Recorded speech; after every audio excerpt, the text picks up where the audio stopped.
Nagaan Waaqayyoo isiniif haa baay'atu. Akkam jirtu, akkam turtanii, nagaa keessanii baga Waaqayyoodhaan eegamtanii gargaaramtanii jiraattanii. Anis nagaadha bakkan jirutti Waaqayyoon nu gargaare maqaan isaa haa eebbifamu. Tole egaa amma kana immoo baacoo baay'ee nama bu'aarsu akkuma kanas irraa baratama jedhee kan hin yaade barumsa kan of keessaa qabu qabadheen dhufeen jira. Barumsi isaas immoo namoota gaa'ela isaanii keessatti wal inaafan, wal shakkan namoota kana ilaallata. Gaa'illi nama hundumaafuu hin barbaachisa waan ta'eef irraatii baradhaan isiniin jedha. Tole egaa yeroon isaa bara duriiti jedhama. Bara duriiti jedhama. Dargaggeessa tokkotu mucayyoo baay'ee bareeddu tokko mucaa intalaa tokko ilaallatee fuudhe. Ilaallatee jechuun naqatee jechuudha. Gaafa fuudhu baay'ee ishee jaallata. Sababa kanarraa kan ka'e immoo daawwitii yookiis immoo ilaaltuu bitee fi sireerra kaa'ee kanaan of ilaali jedhee jedha.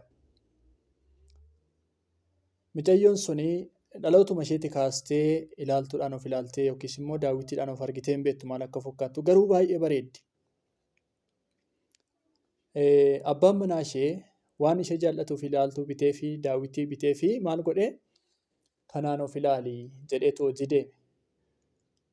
Guyyaa fuutee gaafa dhattee sireerra argitu intala baay'ee bareeddu tokko keessatti argite. Baay'ee bareedda. Intalattiin baay'ee bareeddu shumadha isheen of ilaaltee hin beektu malee. Innaa kanarraa kan ka'ee hin boosse baay'ee boosse abbaan manaan koo intala baay'ee bareeddu narratti fuudhee jira. Sireerra kaa'ee intala baay'ee bareeddu narratti fuudhee sireerra kaawwatee sokkee sichi dhimma koo hin qabu jettee baay'ee boosse. Boo'een dhiisuu haadha kootti himachuun qaba jettee ammasii daawwitii sanaa zambiilii keessa buufatteetu gara haadha isheetti deemte itti himachuudhaafi. Gaafa gara qe'ee warra ishee deemtu haadha isheetti himatte. Harmee jetteen maal jennaan abbaan manaan koo intala baay'ee bareeddu tokko narratti fuudhee sireerra kaa'ee hojii deeme. Sichi inni dhimma koo hin qabu baay'een boo'aa ture. Maal naa maltaa jetteen. Haatis dhalootuma isheetii irraa kaastee ilaaltuu keessatti of argitee hin beektu waan ta'eef yookiin immoo daawwitii keessatti gaafa ilaaltu of argite isheen immoo gaafa ilaaltu. Maarree kun maal bareedda amma keeyyuu hin geessu isheen amma keeyyuu hin bareeddu atoo ijoollummaayuu qabdaa isheen kun dulloomteetti maali kanaaf ittee boossaaree innoo siin caalaa jaallata sitti caalaa bareeda isheen kun dulloomteetti jette. Eenyuun argite isheen haati of argite jechuudha. Egaa barumsa kanarraati baacoo kanarraati kan barannu akkasumatti kan wal shakkan gaa'ela isaanii nagaa kan wal dhoowwatan gaa'ela isaaniillee kan diigan baay'een jiraachuu danda'u waan ta'eef sheer gochuutiin wal qaqqabsiisaan isiniin jedha.